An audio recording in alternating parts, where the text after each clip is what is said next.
কোটা বিরোধী আন্দোলন ঘিরে সহিংসতা ও অসহযোগ কর্মসূচিতে স্থবির হয়ে আছে গোটা দেশ। এমন পরিস্থিতিতে সরকার রোববার সন্ধ্যা ৬টা থেকে অনির্দিষ্টকালের জন্য কারফিউ জারি করেছে। রোববার স্বরাষ্ট্র মন্ত্রণালয়ের সিনিয়র তথ্য অফিসার শরীফ মাহমুদ অপু এক সংবাদ বিজ্ঞপ্তিতে বিষয়টি নিশ্চিত করেছেন।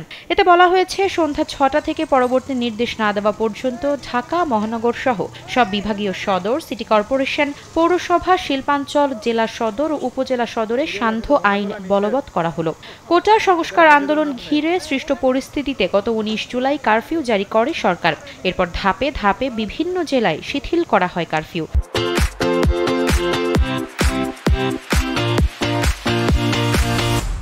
সবশেষ শনিবার কেন্দ্রীয় শহীদ মিনারে কোটা আন্দোলনকারীদের বিক্ষোভ সমাবেশ থেকে সরকারের পদত্যাগের এক দফা ঘোষণা করা হয়। একই সঙ্গে আজ থেকে দেশ জুড়ে অসহযোগ আন্দোলন ঘোষণা দেয় আন্দোলনকারীরা। শনিবার রাতে সচিবালয়ে আইন শৃঙ্খলা রক্ষাকারী বাহিনীর ঊর্ধ্বতন কর্মকর্তাদের সঙ্গে বৈঠকের পর স্বরাষ্ট্রমন্ত্রী আসাদুজ্জামান খান কামাল জানিয়েছিলেন, ঢাকা, নারায়ণগঞ্জ, গাজীপুর ও নরসিংদীতে পরবর্তী নির্দেশ না দেওয়া পর্যন্ত সকাল ৬টা থেকে রাত ৯টা পর্যন্ত অর্থাৎ ১৫ ঘণ্টা কারফিউ শিথিল থাকবে।